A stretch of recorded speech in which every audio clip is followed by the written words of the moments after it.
Este programa es presentado por Holt para que usted disfrute de un baño saludable, sin irritaciones en la piel, ojos y vías respiratorias. Holt. No más cloro en su piscina.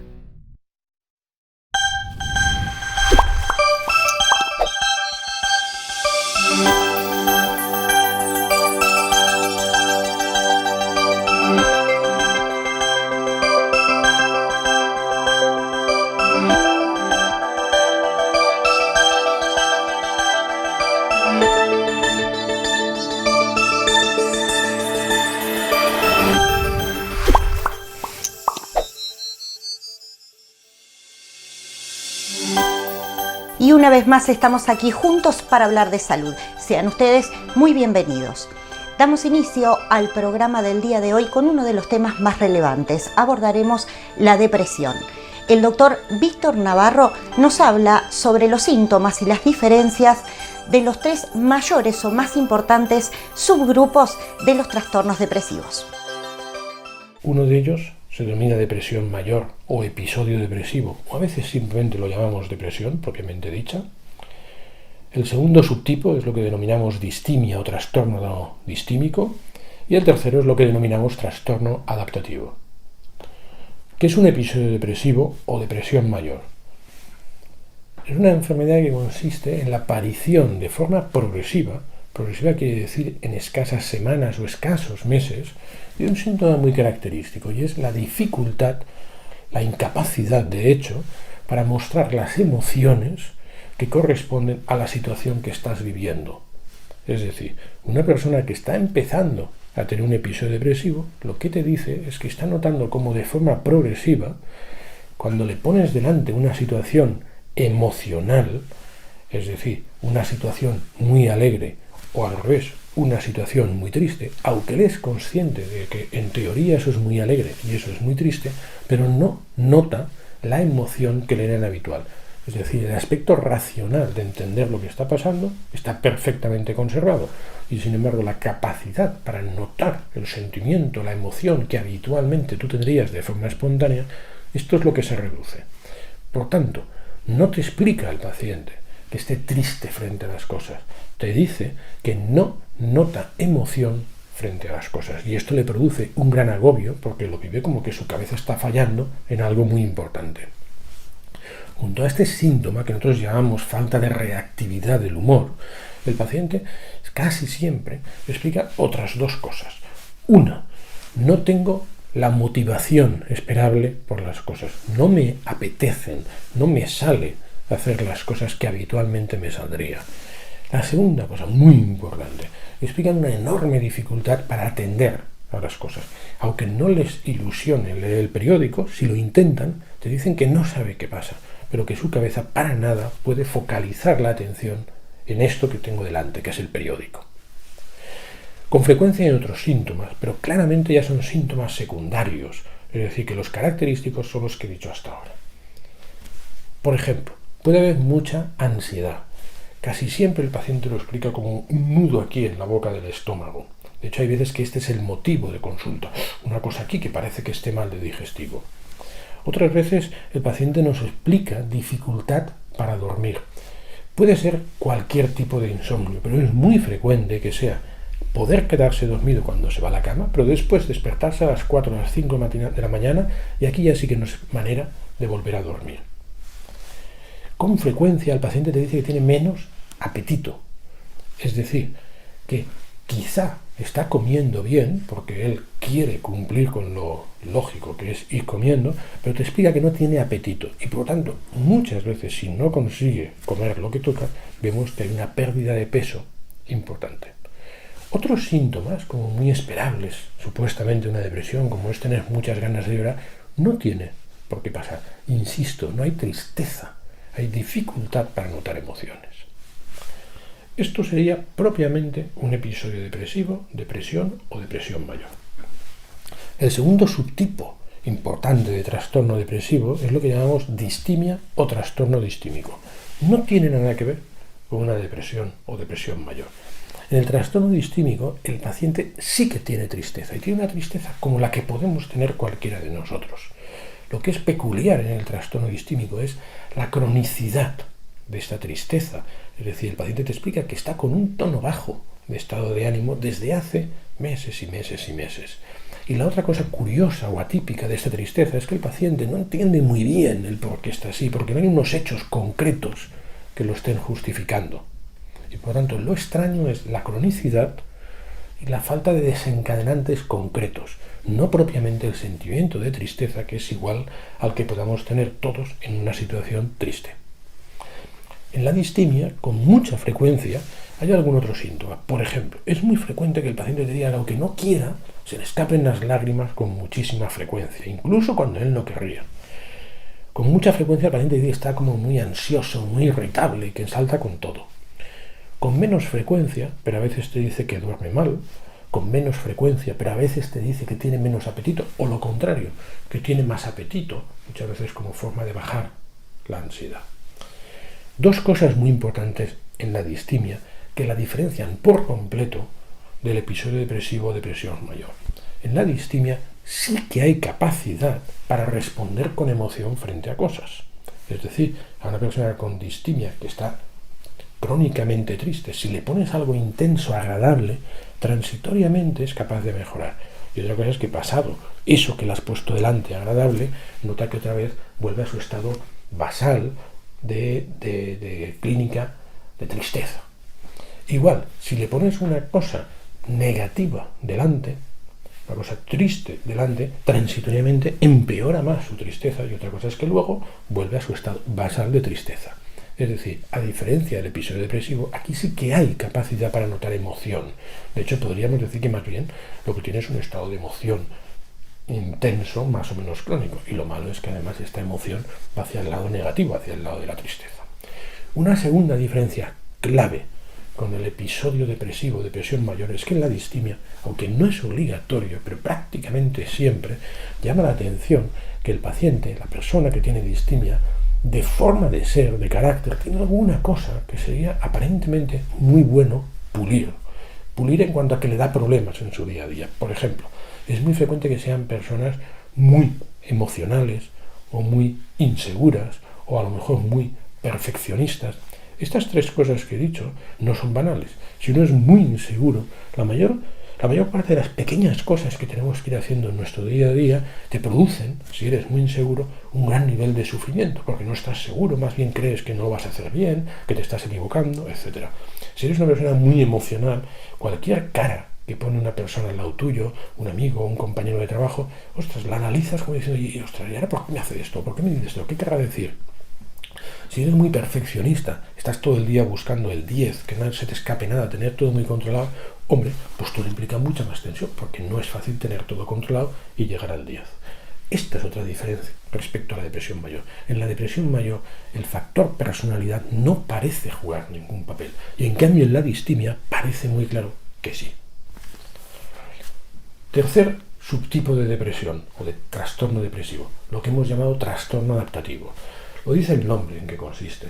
Es una mala adaptación a una situación real que uno está viviendo, a un hecho concreto que uno está viviendo. Es decir, lo que pasa aquí es que, por ejemplo, frente a una situación dramática, económicamente hablando, la persona tiene el sentimiento lógico de tristeza o de preocupación esperable para esta situación, pero lo tiene en un nivel, en una intensidad mucho más alta de la esperable comparado con la media de la población.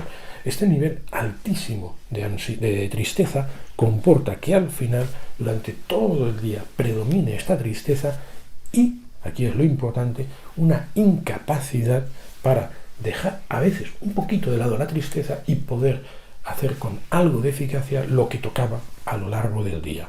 Esa bajada en nuestra eficacia frente a las cosas del día a día incluso implicaría una menor capacidad para planificar una respuesta de ese estresor que está condicionando la aparición del trastorno adaptativo. Junto a esta tristeza, prácticamente siempre hay niveles de ansiedad un poco elevados o muy elevados. Casi siempre hay cierta dificultad para dormir por la noche, casi siempre se está algo más irritable, casi siempre hay más tendencia a llorar de lo que a uno le gustaría, casi siempre hay más tendencia a quedarse enganchado a un pensamiento relacionado con lo que me está preocupando o con las consecuencias de ese hecho. Pero, muy importante, al igual que sucede en la distimia y al contrario de lo que sucede en la depresión mayor, en el trastorno de apático sí que hay capacidad de respuesta emocional. Si mejora el estresor, rápidamente mejora el estado de ánimo. Si empeora el estresor o cualquier otra cosa, es decir, si me ponen delante un estresor negativo, hago una bajada transitoria. Es decir, que sí que puedo reaccionar emocionalmente hablando en la dirección que toca en base a las circunstancias que tengo delante. Es una enfermedad, por tanto, de sentimiento de tristeza como el que todos podemos tener, pero en una intensidad superior a la esperable comparado con el resto de la población. Hold. No más cloro en su piscina. Y en este espacio el doctor Pedro Tonda se refiere a los efectos secundarios de los dispositivos intrauterinos. Los efectos secundarios que se le pueden atribuir a los dispositivos intrauterinos, en realidad, si son bien cuidados y las pacientes son bien seleccionadas, no debe tener ningún efecto secundario. Sin embargo, sabemos que en algunas mujeres el dispositivo intrauterino de cobre causa aumento en el flujo menstrual y eventualmente puede haber algo de dolor. En el caso de los dispositivos conhormonales, que son activos a base de una progesterona, en estos el efecto es lo contrario. El efecto secundario, que no se pueden considerar como negativo sino positivo, es que la menstruación se reduce sustancialmente e incluso tiene indicación para el manejo de pacientes con flujos menstruales muy abundantes. El riesgo de infección está presente siempre y cuando no haya una buena higiene. Por lo tanto, en mujeres que tienen varias parejas sexuales, pues no sería el método ideal de elección debido al riesgo de poder desarrollar alguna infección.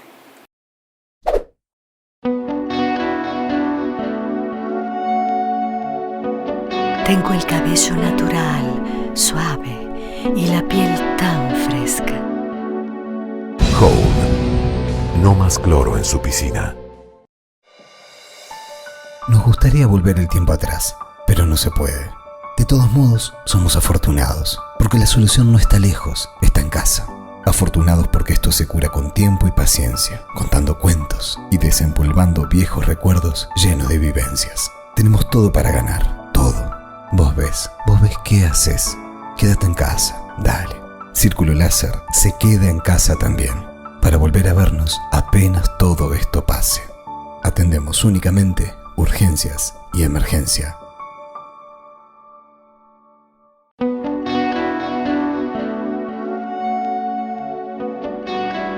Para mi familia, siempre lo mejor. Hold. No más cloro en su piscina.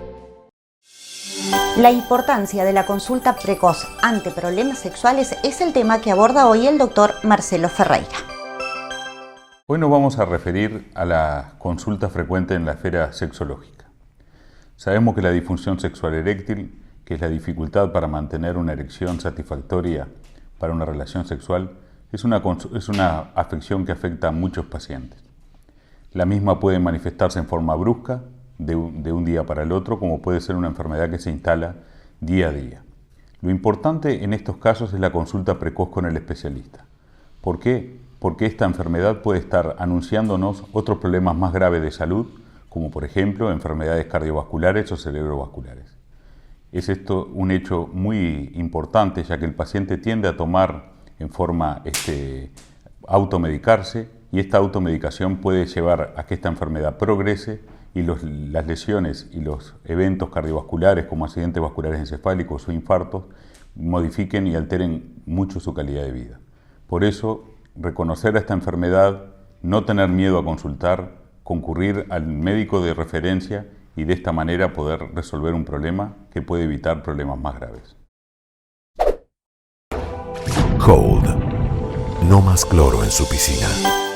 El reflujo gastroesofágico es una de las afecciones que producen mucho malestar, que se convierten en una enfermedad crónica, pero que se puede controlar. Así lo expresa el doctor David Aguirre.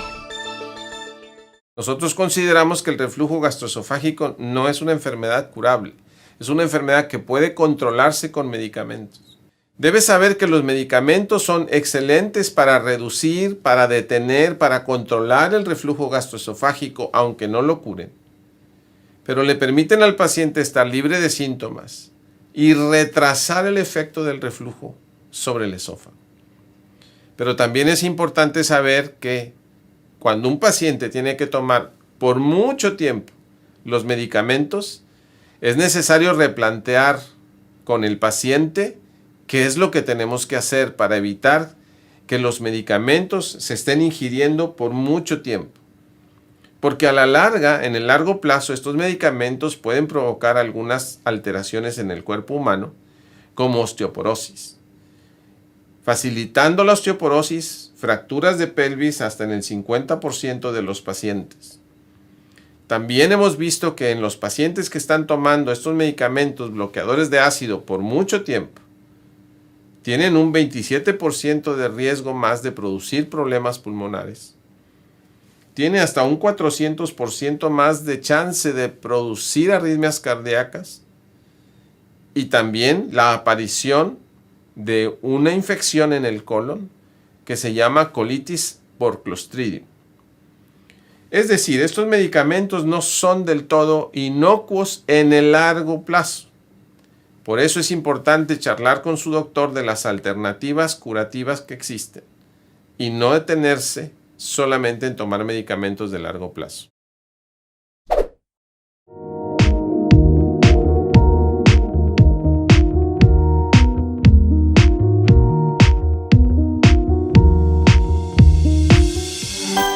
Para desintoxicar y limpiar nuestro organismo de forma natural, es necesario que nuestros hábitos alimenticios y nuestra ingesta de alimentos sea sana. Así lo expresa Micaela García. Es un programa de viandas saludables que tiene como objetivo para las personas que lo realicen la desintoxicación de su cuerpo y así devolverle a nuestro organismo la capacidad que tiene de autosanarse, dejando atrás malos hábitos alimenticios que hacen que nuestro sistema se entorpezca, se enlentezca y nos haga sentir mal y se produzcan enfermedades. Por eso es que excluimos del programa gluten, azúcar y lácteos, ya que son sustancias que más problemas traen a la salud. E incluimos alimentos que nos benefician y en su mayoría orgánicos. Sabemos lo difícil que puede ser cambiar los hábitos de alimentación y poder ingerir alimentos que trabajen en nuestro favor y no en nuestra contra. Por eso es que acercamos esta posibilidad de realizar este programa, que es un programa de 21 días y también tenemos programas personalizados. Realizamos envíos a domicilio y realizamos también un apoyo y un seguimiento a todas las personas durante todo el programa. El beneficio de este programa en sí es la limpieza del organismo y esto trae acompañado de muchos otros beneficios, como son sentirnos con más energía, sentirnos enfocados, se nota en nuestra piel, también en nuestro descanso, podemos dormir bien, también en el sistema digestivo, en nuestra función intestinal y bueno, básicamente eso, sentirnos mejor, comiendo mejor, alimentándonos con conciencia. Muchas gracias, quedamos a las órdenes.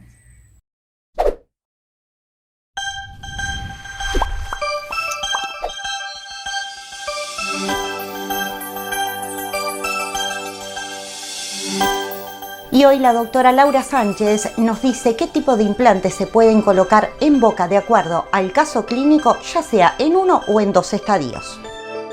Eso depende del sistema de implantes que decidamos con el paciente colocar. Hay implantes que se llaman monobloc, que son de cuerpo único, que ya tenemos, digamos, la raíz con el perno y en ese momento se le puede colocar la pieza dental definitiva en el mismo acto quirúrgico. Pero hay veces que usamos otros implantes que son de 2 estadios, de 2 tiempos. Primero se coloca el implante, se espera que todo ese hueso se remodele, cicatrice, se llama osteointegración y forme hueso maduro, fuerte, como para sustentar la la pieza dental y toda la fuerza y la carga de la masticación. Eso nos lleva, dependiendo de la ubicación que esté el implante, entre 2 meses a 3 meses. Entonces, en esos momentos que los hacemos en 2 etapas, tenemos que esperar, pero siempre el paciente está con un provisorio estéticamente y funcionalmente perfecto. O si no, utilizamos los sistemas monobloc, que eso sí se pone en el momento. Siempre depende del caso clínico, pero es muy buena la pregunta y es bueno aclarar por qué a veces colocamos implantes en un estadio, en un tiempo, y a veces colocamos implantes en 2. Presenta Casmu. Elegí lo mejor para vos y los tuyos. Casmu, estamos para cuidarte. Es de suma importancia saber cómo debemos controlar la hipertensión arterial. Y hoy el doctor Alberto Esteban nos brinda estos consejos.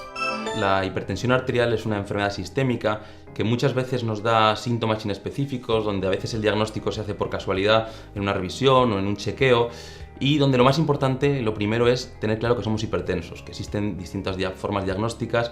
Si en un momento determinado tenemos claro, sabemos, nos hacen el diagnóstico de hipertensión, el primer tratamiento siempre son lo que llamamos medidas higiénico-dietéticas, que básicamente se resumen en reducir la cantidad de sal, fundamentalmente la que se añade con el salero, y evitar productos que sean ricos en sal, sobre todo productos envasados, productos precocinados, zumos envasados.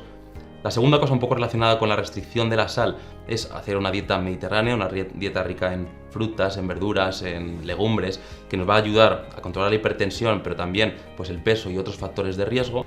En tercer lugar está la realización de ejercicio físico, y en la realización de ejercicio tenemos 2 cosas importantes. La primera es intentar aumentar en nuestra vida diaria la actividad física que hacemos, ¿no? Y sabéis que existen ahora aplicaciones o podómetros o cosas que nos ayudan a controlar la actividad que hacemos y que simplemente se basan en subir escaleras o coger el metro más lejos para ayudar a aumentar nuestra actividad física. Y a eso, lo ideal sería poder además añadir actividad física, aunque sea caminata, bicicleta o alguna actividad extra que nos va a ayudar a controlar la tensión y el resto de factores de riesgo. Que esto es una cosa muy importante. El paciente hipertenso muchas veces también tiene sobrepeso, también tiene diabetes, colesterol alto, y el control de muchos de ellos nos va a ayudar a controlar el resto de factores de riesgo. Si finalmente, después de todo esto, nuestro médico decide que se necesita un tratamiento farmacológico de pastillas, todo esto no lo tenemos que dejar. Todo esto siempre es obligatorio en el tratamiento, y en caso de que nos pongan medicación, tenemos que intentar cumplir la medicación, y en el caso de que veáis que aparezcan efectos secundarios, la medicación no sienta bien o la tensión no se controla, acudir al médico siempre antes de retirarla para intentar hacer ajustes. Y junto a esto, evidentemente se debe hacer un control periódico de las cifras de presión arterial para confirmar que están por debajo de los objetivos o que están controladas, y en el caso de que no lo estén, que sea nuestro médico el que nos ayude a regularlas.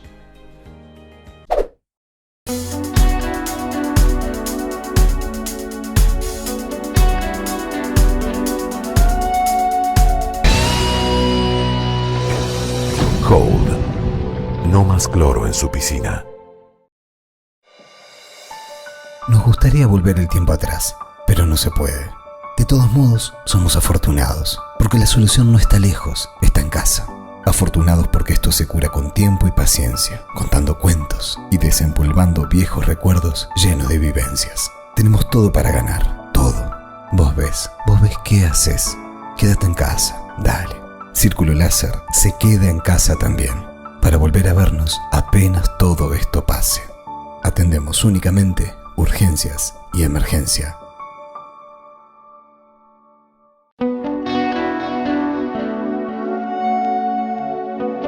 Tengo el cabello natural, suave y la piel tan fresca. Hold. No más cloro en su piscina.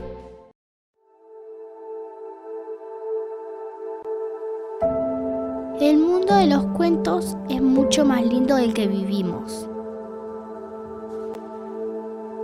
Por eso, estar en casa es más seguro. Y hoy, mucho más. Mis hermanos y yo tenemos el mismo sueño y esperamos que se cumpla pronto.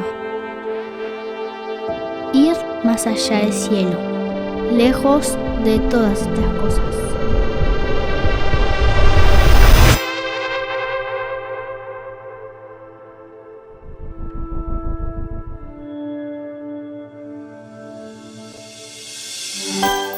Sobre qué es la hemofilia y cuáles son sus características nos informamos con la licenciada Isabel Sorondo, presidente de la Asociación de Hemofilia del Uruguay. La hemofilia es un trastorno hemorrágico de la coagulación de origen genético. Se lo transmite la madre a sus hijos y como es una enfermedad asociada al cromosoma X, son los hombres los que padecen más, en mucho mayor medida, la sintomatología que las mujeres, que pueden tener síntomas mucho más leves o no tener ninguno. Esta enfermedad se caracteriza por la poca cantidad o ausencia total de una proteína en la sangre. Una de las proteínas responsables de la coagulación. Puede ser el factor 8 para la hemofilia A o el factor 9 para la hemofilia B. Cuando una persona tiene hemofilia, su sangre no coagula correctamente, con lo cual si se corta, se golpea, tiene un traumatismo, va a sangrar mucho más tiempo, no va a coagular o va a coagular mucho más despacito.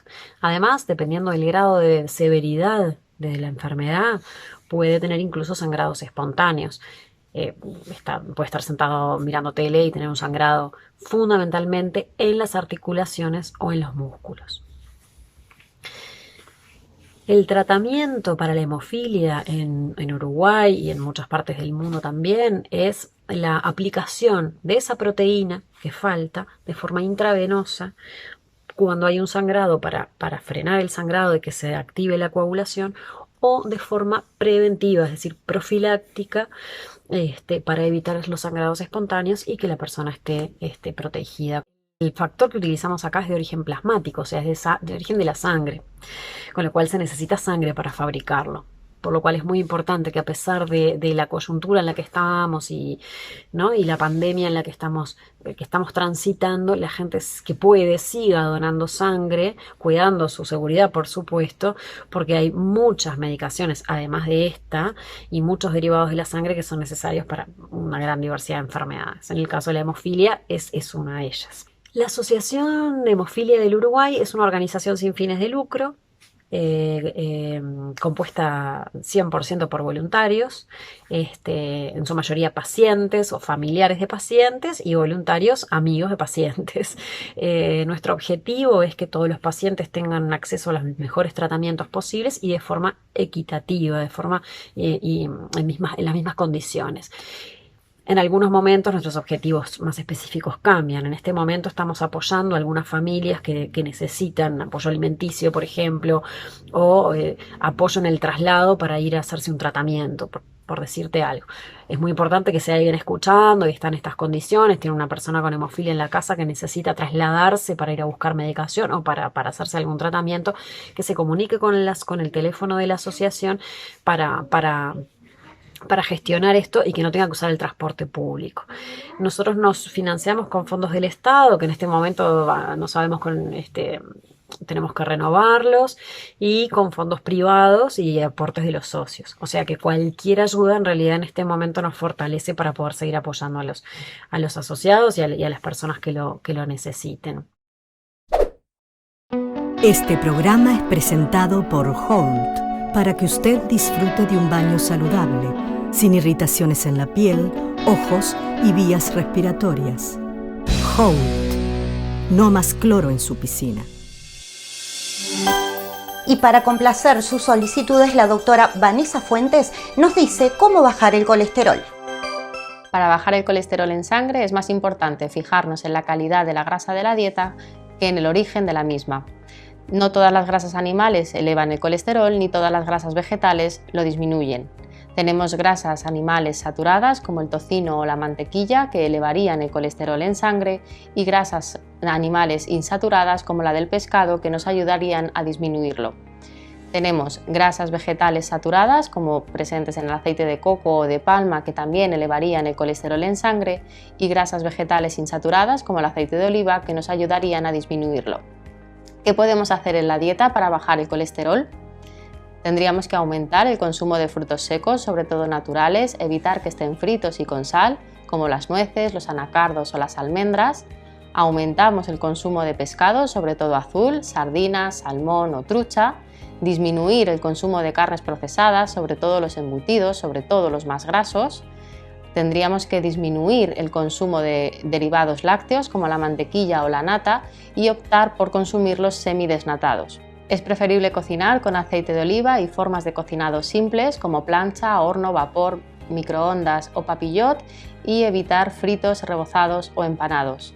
Intentar aumentar el consumo de fibra soluble en la dieta, presente en frutas, verduras, leguminosas y cereales integrales y que haga como esponja para evitar parte de la absorción intestinal de este colesterol. Moderar el consumo de alcohol si ya se consume y hacer ejercicio de forma regular. Presenta Casmu. Elegí lo mejor para vos y los tuyos. Casmu. Estamos para cuidarte. Dado la actual situación que estamos viviendo los uruguayos y el mundo con respecto a la infección por coronavirus y que algunas personas han decidido utilizar tapabocas, es importante tomar algunos consejos para evitar que el tapabocas sea más perjudicial que beneficioso. Si vas a utilizar tapabocas, es importante que laves tus manos con agua y con jabón antes de colocártelo o utilices alcohol en gel. Cuando te lo coloques, recuerda no volver a tocar el tapaboca con tus manos porque las estarías contaminando. Una vez que sientas que el tapaboca está humedecido, es momento de retirarlo de tu cara. Para retirarlo de tu cara, siempre utiliza las tirillas del tapaboca y nunca tocarlo desde adelante. Una vez descartado, vuelve a lavarte las manos con agua y con jabón. Y nos despedimos exhortándolos a todos ustedes a quedarse en casa. No salga, cuídese, cuide a su familia y recuerde que prevenir enfermedades es un compromiso de todos. Los esperamos la próxima semana aquí a través de la pantalla de su canal.